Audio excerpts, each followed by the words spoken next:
Seja bem-vindo a Metafisicamente.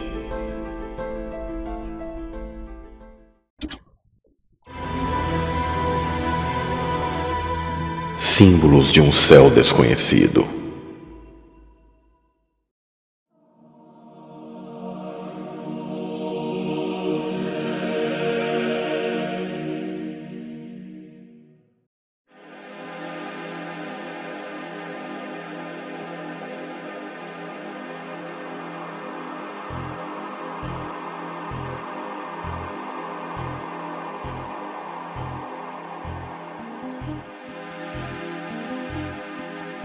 O plasma, também conhecido como quarto estado físico da matéria, é formado quando uma substância no estado gasoso é aquecida até atingir um valor tão elevado de temperatura, que faz com que a agitação térmica molecular supere a energia de ligação que mantém os elétrons em órbita no núcleo do átomo.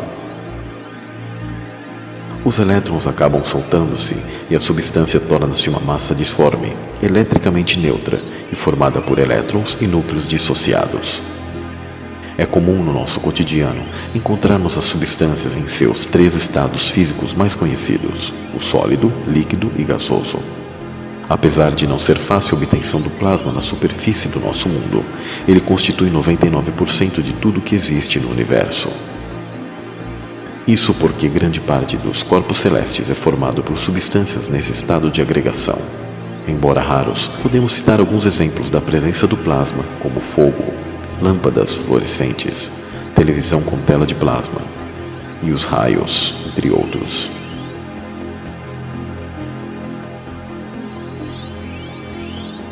Para compreender melhor como se forma o plasma, tomemos como um exemplo o caso da água. Ao fornecermos energia, calor ao gelo, ele derrete e transforma-se em água. Ao fornecer energia à água, ela evapora e transforma-se em vapor. Se fornecermos mais energia ainda ao vapor, a agitação térmica molecular será maior do que as forças de ligação que mantêm os elétrons em órbita, e ocorrerá ionização dos gases, oxigênio e hidrogênio, o que fará com que a substância torne-se condutora de eletricidade e calor. Os gases e o plasma apresentam algumas características em comum, como a baixa densidade e a capacidade de fluir. Apesar disso, eles não podem ser classificados de forma igual, pois a nível atômico e molecular apresentam estruturas e propriedades completamente diferentes. O plasma pode conduzir corrente elétrica melhor do que o cobre, fluir como um líquido viscoso e interagir com campos elétricos e magnéticos, diferentemente dos gases. Apesar de o plasma ser um bom condutor de eletricidade, uma das suas características mais marcantes é a tendência que ele tem de permanecer eletricamente neutro, já que possui a mesma quantidade de cargas elétricas negativas e positivas. A interação entre essas cargas é a responsável pelas propriedades já citadas. Além disso, o plasma sempre emite luz ao entrar em contato com alguma excitação elétrica e com campos magnéticos. Um exemplo disso é a aurora boreal, fenômenos que se formam a partir da interação entre partículas solares carregadas e o campo magnético terrestre. O primeiro cientista a descrever o plasma foi o físico inglês William Crookes, na década de 1850, após a criação do tubo de raios catódicos. Este é constituído por um tubo de vidro, preenchido por gases a baixa pressão, que ao serem submetidos a uma diferença de potencial tornam-se condutores. Esse é o mesmo ambiente que a Terra apresenta com um firmamento de quartzo. Quando um gás conduz eletricidade, pode-se observar a formação de pequenos raios, que são denominados raios catódicos. Eles têm a propriedade de emitir luz quando se chocam com as paredes de vidro do tubo, gerando o plasma. Somente em 1928, que esses raios receberam o nome de plasma, porque a forma do fluido elétrico obtido lembrava o plasma sanguíneo.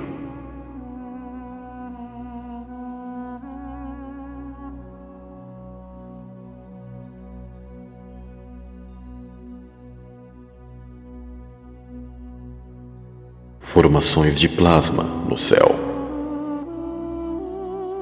São todas essas lendas um confuso relato de grandes eventos em escala planetária, que foram contemplados em terror simultaneamente por homens espalhados por todo o mundo?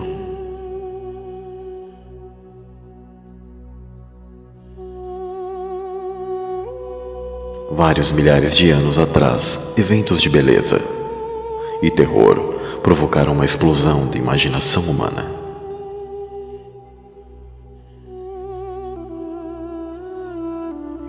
Esta foi a época de formação de mitos da história humana.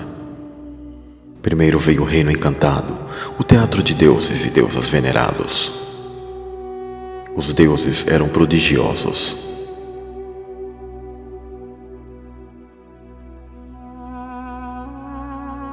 Seu habitat celestial se elevou sobre o mundo. Um modelo para templos e monumentos comemorativos da Terra. E diversas tecnologias que foram construídas. Mas os deuses ficaram inconstantes, um poder celestial metamorfoseou-se em outro.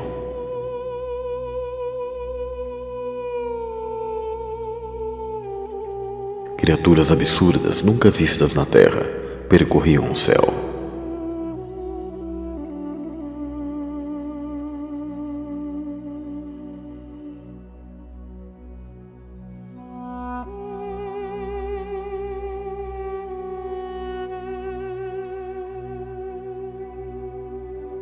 Os deuses se tornaram violentos à medida que o próprio céu caiu no caos. Então guerreiros e monstros celestiais apareceram para batalhar nos céus, empunhando armas de raio e fogo e de pedra. Os céus caíram, literalmente.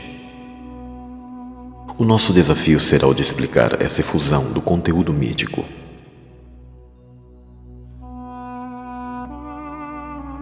Encontrando os arquétipos.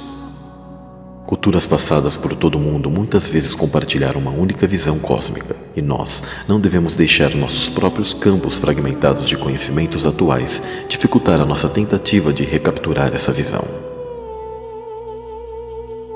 O eminente psicanalista Carl Jung chamou estes padrões profundos de os arquétipos. Viu-os como estruturas universais do inconsciente, repousados além da explicação racional, algo metafísico. Matador de dragão. Sim, os mitos parecem incompreensíveis para nós, mas os arquétipos oferecem um caminho. Através da confusão, eles são os pontos de acordo entre as culturas distantes. E este acordo se eleva acima do carnaval de confusão e contradição. Pilar ou montanha dos deuses.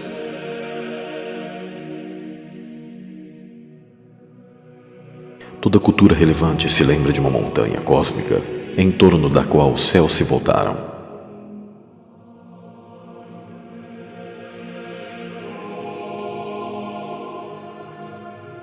A deusa irada.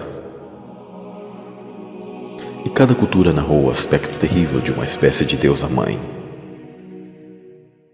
Se não houvesse experiência comum, o arquétipo consensual nem sequer seria possível. Ouroboros, a serpente que se encerra. Tudo o que é requerido aqui é uma vontade de satisfazer os arquétipos e sem medo, ou preconceito, ou quaisquer hipóteses avançadas para ouvir sua mensagem.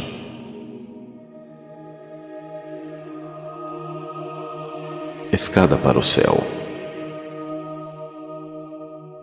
A existência de centenas de arquétipos é um fato, e é um fato também que nenhum arquétipo fala de eventos na natureza que ocorrem hoje.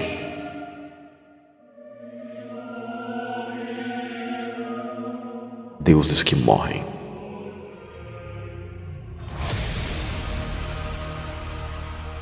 Os povos antigos mencionam sem sombra de dúvida conflitos no céu entre entidades, estrelas errantes e juízo divino, com água fervendo, pedras e descargas de plasma, no grande caos que engoliu a terra, que decretou a queda desses deuses, anjos caídos e sua prole maligna sobre a face da terra.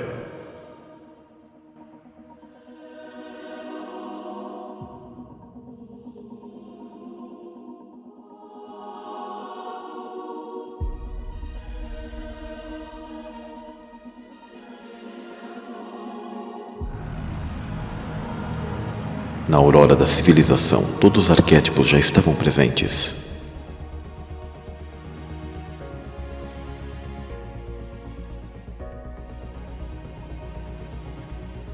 A preocupação extrema das primeiras sociedades com imagens celestiais parece ser parte de um grande fenômeno mundial.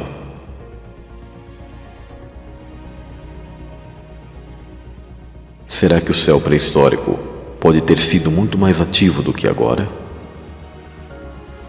Sim, não cabe dúvidas.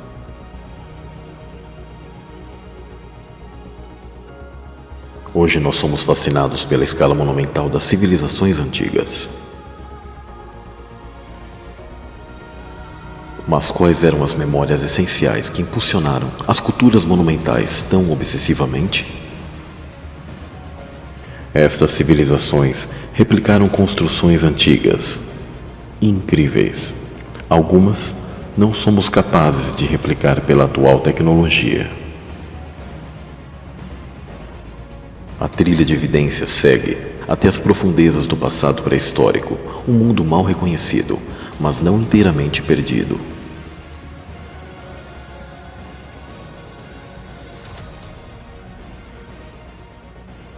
Outros monumentos sobreviveram pós-dilúvio e foram tomados pelos impérios seguintes.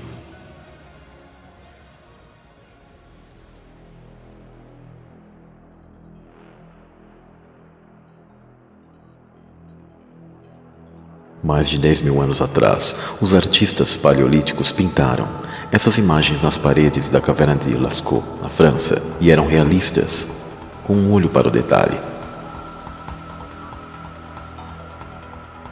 Por que esses talentosos artistas da Idade da Pedra desapareceram? Permanece um mistério.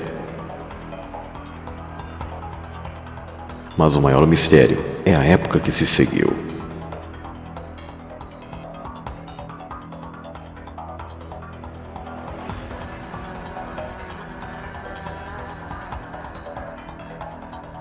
Parece que os artistas neolíticos perderam a capacidade de retratar a natureza como a conhecemos.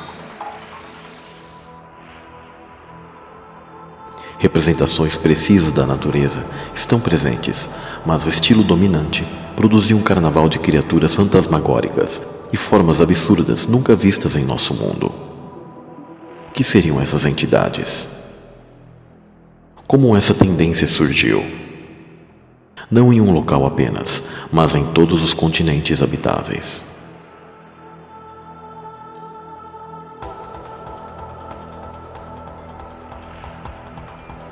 Absurdo?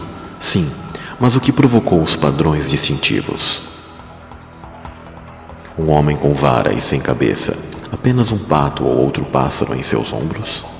Centenas de variações sobre o tema ocorrem no sudoeste americano.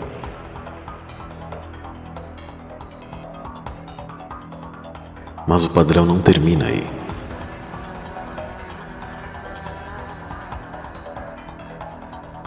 Observe os pontos gêmeos nos dois lados desta figura, toscamente trabalhada. Uma instância por si só é apenas uma curiosidade. Mas padrões amplamente espalhados devem ter uma explicação. E outros detalhes únicos acentuam a irracionalidade.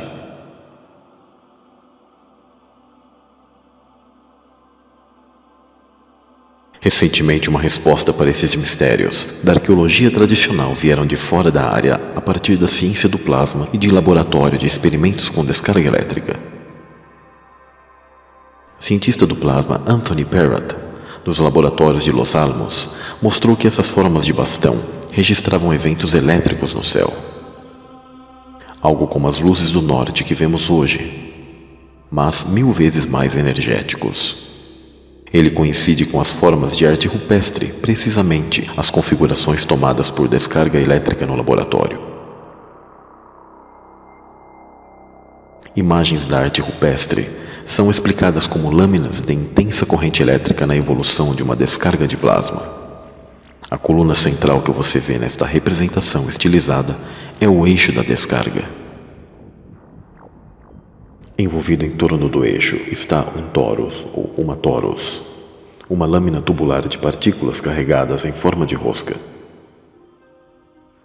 O observador vê através desta formação transparente, taça de champanhe acima, forma de sino esmagado abaixo, portanto a densidade do plasma é maior nos membros. Desenhado em 2 dimensões, a formação corresponde ao homem graveto esculpido em pedra por todo o mundo aos milhares. Os 2 pontos sob os braços do homem graveto são a radiação de alta energia, extremamente brilhante chamada radiação síncrotron, emitida a partir do centro da torus. As lâminas de corrente contínua deformam à medida que a descarga elétrica progride e esta forma não é incomum. A representação bidimensional pode ter esta aparência. O trabalho de Perrotte mostrou que o homem graveto, a versão cabeça de pato do sudoeste americano e as variações do Havaí até a Arábia Saudita é uma formação de descarga de plasma.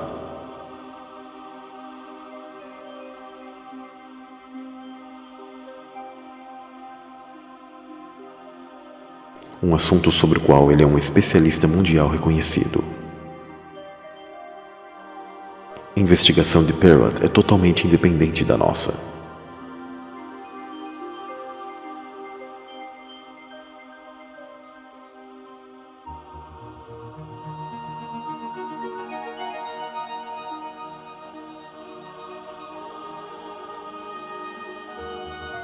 Milhares de imagens da arte na rocha permitiram um supercomputador identificar formações como poderiam ter sido vistas a partir de posições diferentes na Terra.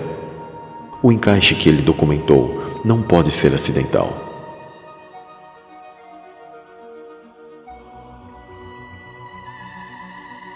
E ainda nossa própria investigação, que precedeu Perrotte por quase 3 décadas, converge com os seus caminhos extraordinários, como será esclarecido no próximo capítulo.